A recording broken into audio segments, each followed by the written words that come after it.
想要拥有一个精致的家居生活，注定离不开一些实用的小家电。正因如此，很多家庭都很舍得在这方面投入。但是有一说一，好的电器确实可以帮助我们解决生活痛点，但也有一些小家电却是打着高科技的口号来收割智商税的。本期小东就结合网友们的真实反馈，来告诉你6种不建议投入的小家电，劝你别再傻乎乎的搬回家了。1. 豆浆机。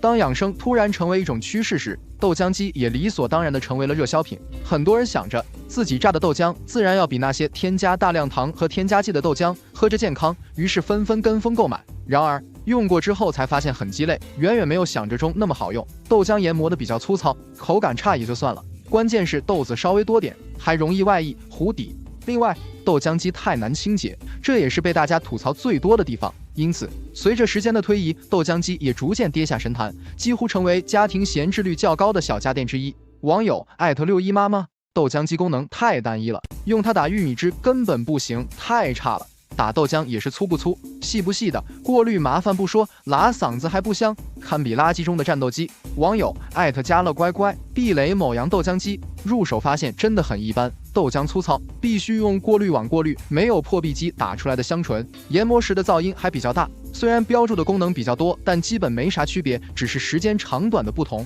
自动清洗也形同虚设，根本洗不干净。2. 低糖电饭煲。低糖电饭煲号称是一款脱糖减肥利器，依靠健康养生的宣传口号，吸引了一大批糖尿病患者和减肥人群的芳心。有人说它是黑科技，也有人说它是智商税，那真相到底如何？这种电饭煲真能蒸出低糖饭吗？其实所谓的低糖电饭煲工作原理很简单，就是过滤掉部分淀粉来达到减糖的目的。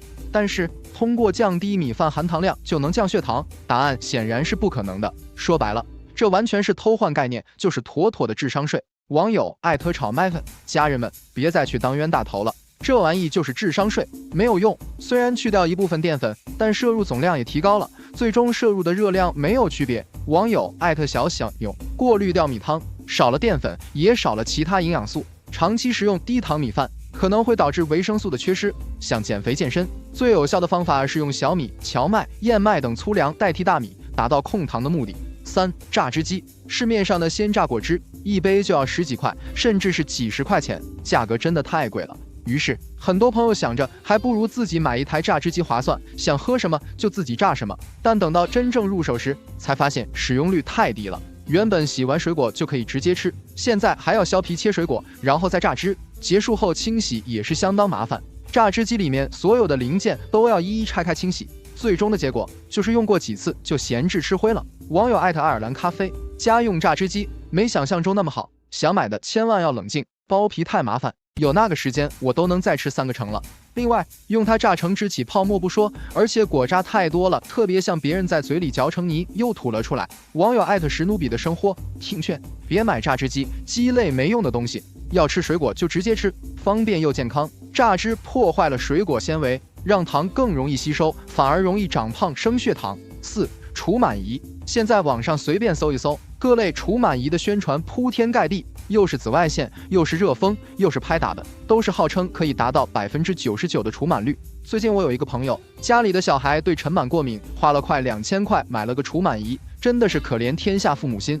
可是这玩意真有他们说的那么神吗？直接说结论吧，大多数的功能其实都是对螨虫无效的。曾经有专业人士做过实验，除螨效果与吸力大小相关，而与紫外线、热风、拍打都无关。说白了，就是大功率的吸尘器比除螨仪效果更好。所以说，如果你花大价钱买个各种乱七八糟功能的除螨仪，那么恭喜你，大概率是被坑了。网友不过敏的老魏，虽然会得罪一些品牌方，但我还是要说实话，买个吸尘器再买个除螨头，效果远远比大牌除螨仪实用多了，别再多花冤枉钱了。网友月月不绕弯，除螨仪妥妥的智商税，我用了半年了，简直无语的地步。吸尘功能太差了，头发和黑色灰尘颗粒这些完全吸不走，每次还要手动清理一遍，靠它拍打和紫外线完全杀不死尘螨，反而到处飞起，既没效果，浪费时间，还费腰。5. 折叠洗衣机。折叠洗衣机也叫迷你折叠洗衣机，卖点是可折叠，好收纳，不占地儿，号称是懒人必备。但事实上，买过的人基本都后悔了，因为用着太鸡肋了。首先就是容量太小，只能清洗部分内衣和几双袜子，想稍微大点的衣物都是奢求。其次，清洗能力也不够好，说白了就是揉搓力度也太小了，连番茄汁和酱油这种污渍都洗不掉。另外，这种塑料的设计导致见水后按键还常常失灵，还有漏电的风险。网友性感奥利夫折叠式洗衣机不要被懒人福音迷惑，需要手动加水，排水太慢，内部还容易挂污垢。洗袜子5双封顶多了转不动，每洗一遍还要手动拧水，真不如手洗方便。关键是它竟然还洗不干净，200-300的废物说的就是它。网友小摩的买之前鬼迷心窍的觉得会很方便，用过几次就发现很鸡肋。盖子松洗的时候水会溅出来，而且全程要自己加水、换水、排水，超级麻烦，甩干也甩不干。几百块的东西懒得退了，就当交了智商税了。6. 电动烘干晾衣架。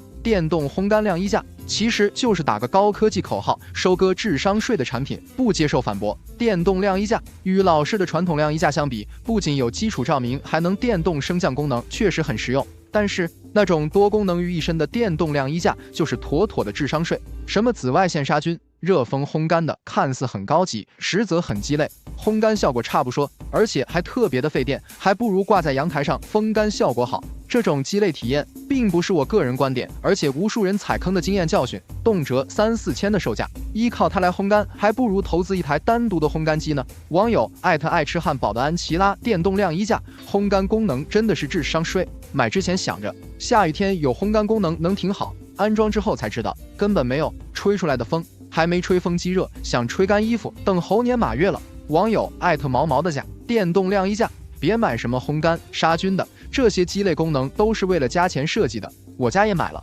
花了3000多大洋，啥紫外线消毒、烘干都是骗人的，效果形同虚设。结语在这里也想奉劝这些小家电厂商，打着高科技的口号却收割智商税的产品，终究是走不远。当消费者意识到被骗后，损失的不仅是口碑，最重要的还有诚信。